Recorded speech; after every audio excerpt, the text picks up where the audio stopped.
ಸಚಿವರಾದ ಶರಣಪ್ರಕಾಶ್ ಪಾಟೀಲ್ ಮತ್ತು ಚಲುವರಾಯಸ್ವಾಮಿ ಅವರ ಹೇಳಿಕೆ ಸಂಬಂಧಿತವಾಗಿ ಅಶೋಕ್ ರಿಯಾಕ್ಟ್ ಮಾಡಿದ್ದಾರೆ.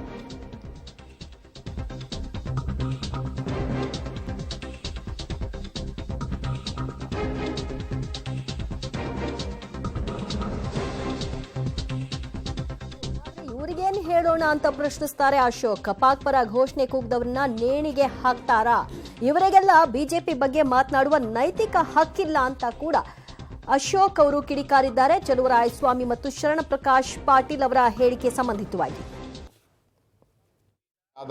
ಬುದ್ಧಿ ಇರೋರ್ಗಾದರೆ ನಾವೇನ ಹೇಳ್ಬೋದು. ನಾವು ಹೇಳ್ತಾ ಇದ್ದೀರಿ ವಿಧಾನಸೌಧದಲ್ಲಿ ಆದಂಥವನಿಗೆ ಗುಂಡಿ ಕೊಡಿರಿ ಅಂತ ಹೇಳಿದಿರಿ. ನಿಮ್ಗೆ ಧೈರ್ಯ ಇದೆ ಹೇಳಕ್ಕೆ? ಈ ರಾಮೇಶ್ವರ ಕೆಫೆಯಲ್ಲಿ ಆಗಿರೋದು ಯಾವನೇ ಆಗಿದ್ರು ಗುಂಡಿ ಕೊಡಿರಿ ಅಂತ ಹೇಳಿದಿರಿ. ಮಂಗಳೂರಲ್ಲಾದಂಥ ಘಟನೆ ಗುಂಡಿಕ್ಕಿ ಅಂತ ಹೇಳಿದಿರಿ. ನೀವು ಹೇಳಿದ್ದೀರಾ ಎಲ್ಲನಾ? ಧೈರ್ಯ ಇದೆಯಾ ನಿಮ್ಗೆ? ಆ ತಾಕತ್ತಿದ್ರೆ ಹೇಳಿ. ಗುಂಡಿಕ್ಕಿ ಯಾರು ವಿಧಾನಸೌಧದಲ್ಲಿ ಪಾಕಿಸ್ತಾನ ಜಿಂದಾಬಾದ್ ಅಂತ ಕೂಗಿದ್ರು, ಅವ್ರನ್ನ ಕರ್ಕೊಂಬಂದರು, ಅವ್ರ ಕೈಲಿ ಹೇಳಿಸಿದ್ರು,